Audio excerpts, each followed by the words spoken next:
The Vertigo Hook by Richard Ashby. Performed by Paul Lawley Jones.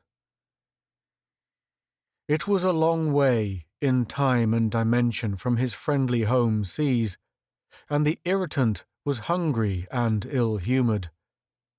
The voids about him looked cold, unrelieved by any twinkling of tasty intellect. Not even the flicker of an edible consciousness for eons around. Crossly, the irritant baited a line and cast it in all directions. The bait was a tangled skein of thoughts about conflict. The hook, a hard and slender curve of sharpened vertigo. He began trolling through the blankness of time. The Major in Air Corps Blues pulled a bound sheaf of papers from his smart brief and slid them across the table. "Of course, Ed, my say-so can get pretty damn lost between here and the Pentagon, but I think you're a cinch for the job."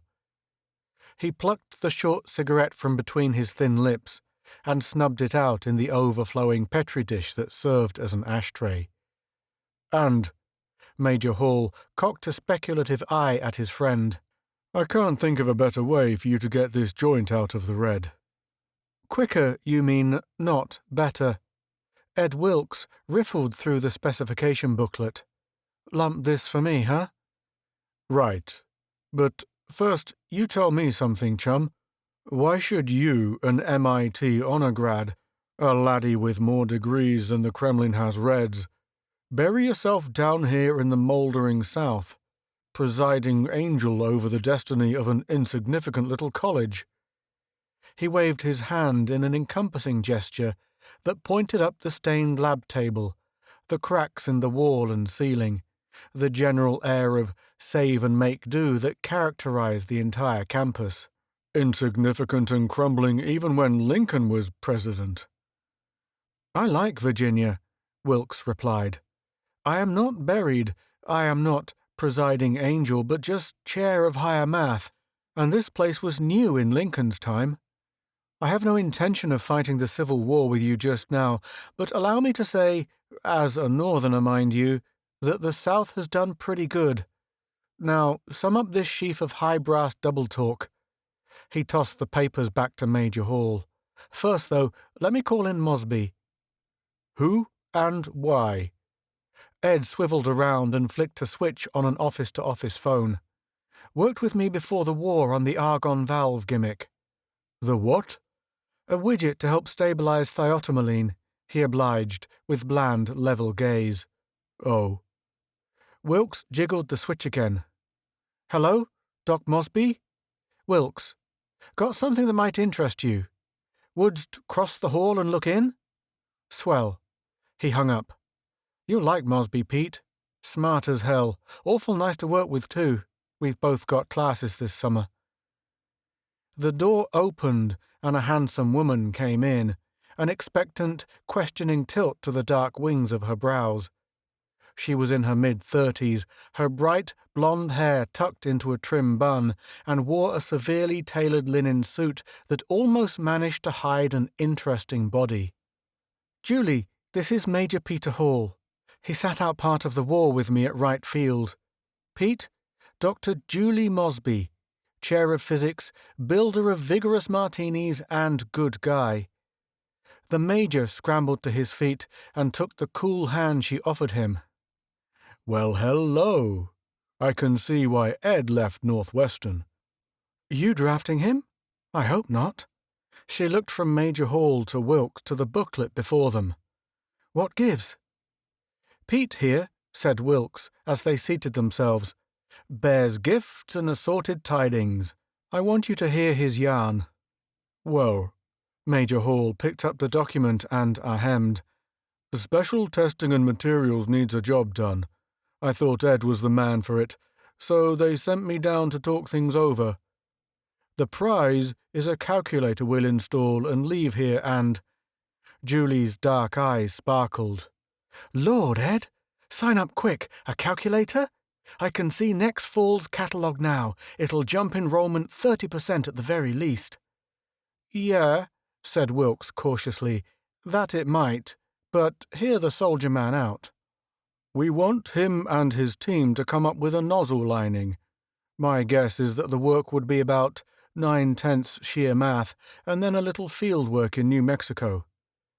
Nozzle, eh? Julie put her elbows on the table, her chin on her folded hands. Flamethrower? Garden hose? She asked brightly.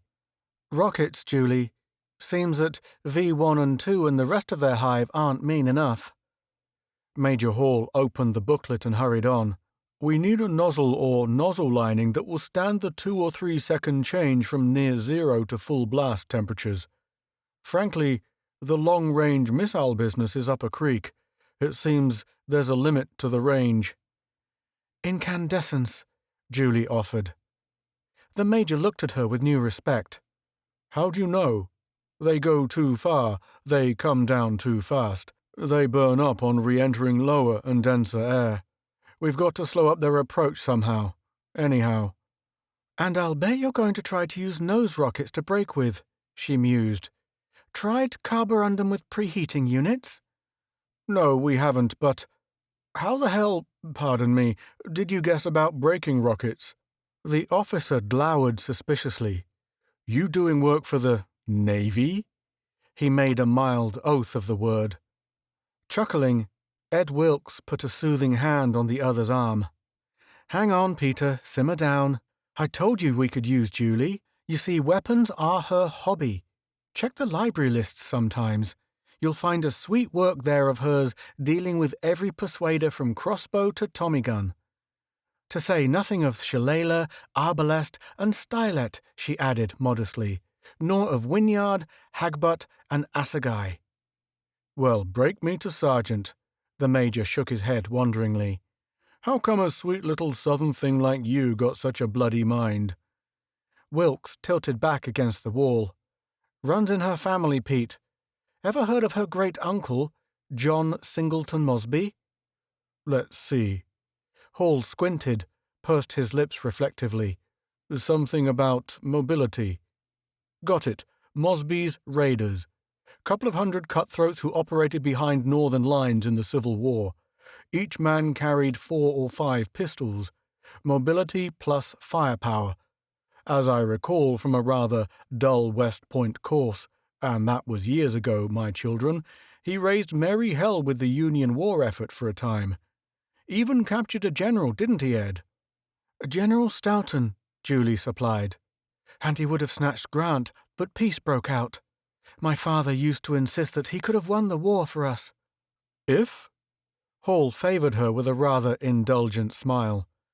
If he'd just been somewhere at the right time with the right weapon. A couple of P-38s, perhaps? Julie Mosby studied him calmly. Hardly. A few score Garands would have done it. A light submachine gun like the Thompson or the crude grease gun. Grease gun? Wilkes slumped further back in his chair. That's a new one on me. It was quite a weapon, Hall told him. A few pieces of pipe, some springs and other scraps. They made them in garages during the war. Crude, like Julie says, but damn mean gadgets. Light and rugged. The underground in Europe loved them. Would have been just the thing for your great-uncle Mosby and his crew.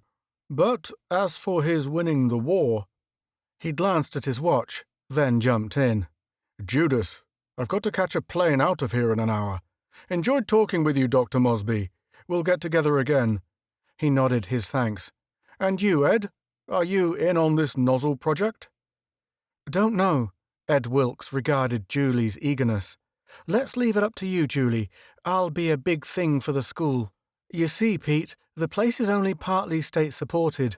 Julie's family has been making up most of the balance for years, and they must be weary of it. I don't like the idea of bigger and better weapons. You both know me that well, but I guess I hate what's with Europe and Asia even worse. Then us old rebels, Julie said. We all'd be proud to help y'all northerners. Fine. The officer stepped aside to let Julie pass first through the door. Let's have a couple of beers with the Major, Ed. Is there time? Hall frowned at his watch. I suppose. And we can settle a couple of the whens and wherefores of the project.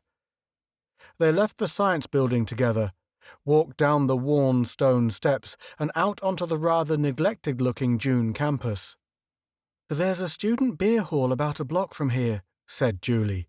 "Will that do, Major?" Hall was eyeing the rolling black sky. "Oh, yes, fine.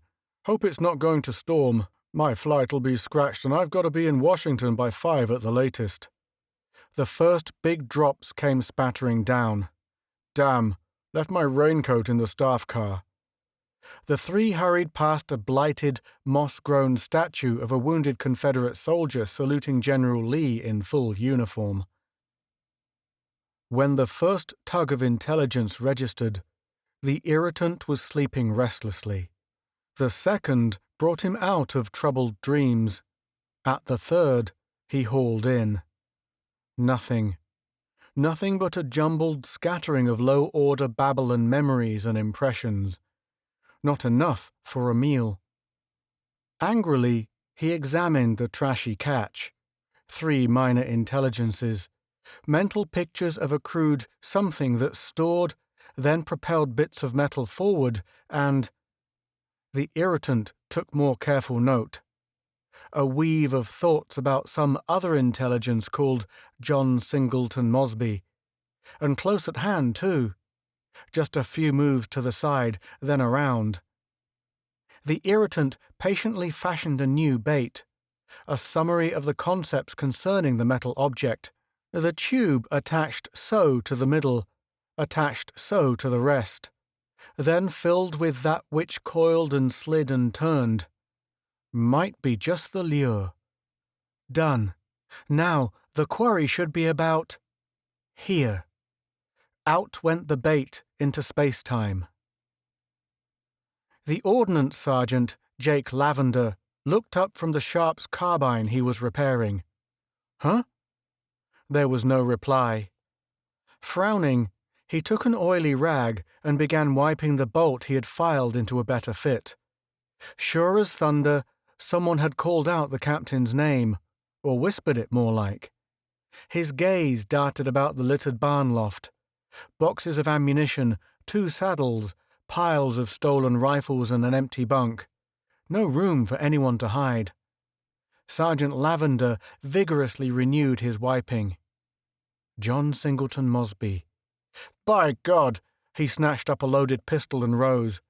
That voice had been as close as his skin. "Show yourself!" he bawled. At the far end of the loft, a door creaked open and a short, slender man, pistol in each hand, came out blinking sleepily. "What in blazes is the matter with you, Jake?" "Somebody called you captain. I could have sworn it. Somebody right here." He indicated the room with a nervous wave of his pistol.